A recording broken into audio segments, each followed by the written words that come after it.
तैयार हो जाइए। डिक्टेशन स्टार्ट होगी 5 सेकंड बाद। उपाध्यक्ष महोदय, संविधान स्वीकार करने के 47 वर्षों बाद एवं स्वतंत्रता की स्वर्ण जयंती के वर्ष में भारत सरकार ने शिक्षा को एक संवैधानिक मौलिक अधिकार बनाने का निर्णय किया है। यह सुविदित है कि संविधान के नीति निर्देशक सिद्धांतों के बारे में अध्याय में धारा 45 में कहा गया है, राज्य 14 वर्ष तक की उम्र के सारे बच्चों के लिए 10 वर्ष के अंदर निःशुल्क एवं अनिवार्य शिक्षा का प्रबंध करने की कोशिश करें। लेकिन संविधान की इस धारा में निर्धारित 10 वर्षों की बात तो छोड़ ही दीजिए, आज भी राज्य में अपना दायित्व पूरा नहीं किया है। राष्ट्रीय मोर्चा की सरकार द्वारा 1990 में गठित आचार्य राममूर्ति समिति ने सबसे पहले स्वीकार किया है कि शिक्षा को भारतीय नागरिकों का एक मौलिक अधिकार बनाया जाना चाहिए। इसने संविधान में संशोधन को सिफारिश की, पर उससे भी अधिक महत्वपूर्ण सिफारिश उसने यह भी की है कि मौलिक अधिकार को हासिल करने के लिए समाज में जरूरी स्थितियां पैदा की जाए। जब भारत के बाल अधिकार के बारे में संयुक्त राष्ट्र संधि पर हस्ताक्षर किया तो उसने शिक्षा को अनिवार्य बनाने का दायित्व स्वीकार कर लिया। इसके बाद 1993 में उच्चतम न्यायालय का निर्णय आया, उसमें 14 वर्ष की उम्र तक प्राथमिक शिक्षा के अधिकार को एक मौलिक अधिकार माना गया। निर्णय में कहा गया कि 44 वर्ष धारा 45 में निर्धारित अवधि से भी अधिक समय बीत जाने से उस धारा का निर्देश एक बाध्यकारी अधिकार में बदल गया है। फिर भी संविधान लागू होने के बाद सारे दशकों में सरकार शिक्षा की उपेक्षा करती रही है। परिणाम स्वरूप भारत के निरक्षरों की संख्या कुल जनसंख्या के 2/3 से भी ज़्यादा है। एक तरफ देश में निरक्षरों की संख्या इस तरह बढ़ती जा रही है, पर दूसरी तरफ 1968 और 1986 की शिक्षा नीति संबंधित रिपोर्ट में प्राथमिक शिक्षा को अनिवार्य बनाने की जरूरत अनुभव नहीं की गई। केंद्रीय शिक्षा सलाहकार बोर्ड ने तो 1964 में यह तक घोषणा कर दी थी कि अनिवार्यता गैर जरूरी है। उसने यह भी कहा है कि बेअसर, पर दुख की बात यह है कि इस दिशा में गंभीर प्रयास किए बिना ही ऐसी घोषणाएं कर दी गई। यह गौर करना दिलचस्प है कि भारत में शिक्षा पर वार्षिक रिपोर्ट में अनिवार्यता की स्थिति का वर्णन प्राथमिक शिक्षा के संदर्भ में ही हुआ है। अनिवार्य शिक्षा के कानून के बारे में कानून बने हुए हैं। पैरा। उपाध्यक्ष महोदय, भारत में शिक्षा 1958 रिपोर्ट में अनिवार्य शिक्षा संबंधी कानूनों का हवाला दिया गया है।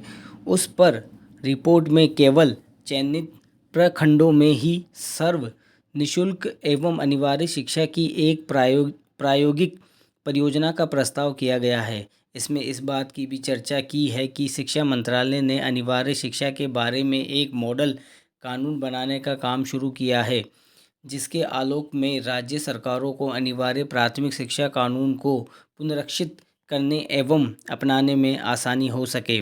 तथापि इन सारे प्रयासों का नतीजा उपयुक्त उद्धृत 1964 की इस घोषणा के रूप में निकाला कि अनिवार्य शिक्षा गैर जरूरी और बेअसर है। इससे यही पता चलता है कि हालांकि नीति निर्माताओं के सामने चुनौतियां बढ़ती जा रही है, पर वे अपना कदम पीछे हटाते जा रहे हैं। 1964 की नीतिगत बदलाव ने विभिन्न राज्यों के मौजूद अनिवार्य शिक्षा के कानूनों की उपेक्षा सुनिश्चित कर दी है, पर स्थिति की विडंबना यह है कि कुछ मामलों में स्कूलों में बच्चों की संख्या 100% से भी ऊपर है। मानव विकास रिपोर्ट 1994 में कहा गया है कि 1990 में भारत में कुल दाखिले का अनुपात 99% है। स्पष्ट है कि यह रिपोर्ट हमारी सरकार द्वारा उपलब्ध किए गए आंकड़े पर निर्धारित है, लेकिन जनगणना और राष्ट्रीय नमूना सर्वेक्षण के आंकड़े संयुक्त रूप से बताते हैं कि 1986-87 में 5-9 आयु वर्ग के स्कूल जाने वाले बालकों का अनुपात 40 एवं बालिकाओं का अनुपात 52 था। 10-14 आयु वर्ग के लिए यह अनुपात क्रमशः 42 एवं 66 था। 1964 एवं उसके बाद 1968 तथा 1986 की शिक्षा रिपोर्ट में बड़ौदा द्वारा शुरू किए गए अनिवार्य शिक्षा अभियान को पीछे धकेल दिया। उन्होंने 1906 में अपने राज्य में अनिवार्य शिक्षा लागू कर दी थी। जी के गोखले के शानदार प्रयासों का अनुसरण करते हुए विट्ठल भाई पटेल ने इसके लिए 1918 में मुंबई विधायी परिषद से एक कानून पारित करवा लिया। 1930 तक ब्रिटिश भारत के सारे प्रांतों ने अनिवार्य शिक्षा कानून पारित कर दिए, जैसी कि गोखले की इच्छा थी। इन कानूनों के जरिए स्थानीय निकायों पर अपने अपने इलाके में अनिवार्य शिक्षा लागू करने की जिम्मेदारी सौंपी गई। सरकार की जिम्मेवारी थी कि वह इस परंपरा को आगे बढ़ाए। इसे इन कानूनों को प्रभावशाली रूप से क्रियान्वित करने के लिए राज्यों को पर्याप्त संसाधन उपलब्ध कराने चाहिए थे। आइए आपको हम लोग इस में साक्षरता की मशाल जलाने के लिए समर्पित कर दें।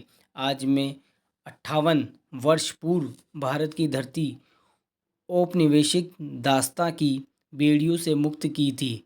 हमें अपने भाग्य को संवारने के लिए इतने वर्ष मिले और हम अपनी सफलताओं पर नाज है।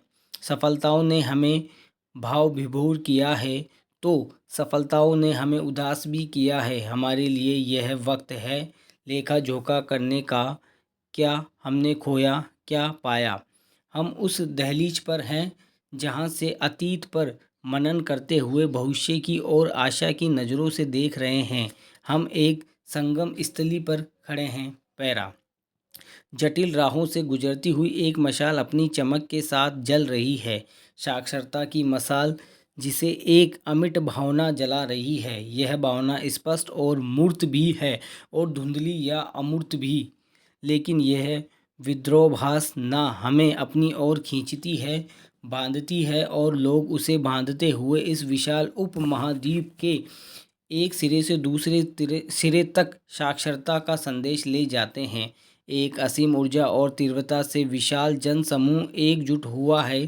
समर्पण और निष्ठा का जो जज्बा हमें दिखाई पड़ता है, उसे स्वयंसेवियों और शिक्षार्थियों, शिक्षकों और प्रशिक्षकों, कार्यकर्ताओं और शिक्षाविदों, सरकारी और गैर सरकारी अधिकारियों, नेताओं और उपनिवेशकों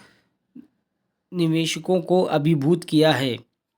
स्वतंत्रता के सेनानियों ने जो अदम्य साहस और इच्छा शक्ति दिखाई थी, ठीक उसी प्रकार उमंग साक्षर समाज के लिए हमारे साक्षरता कर्मियों ने दिखाई है।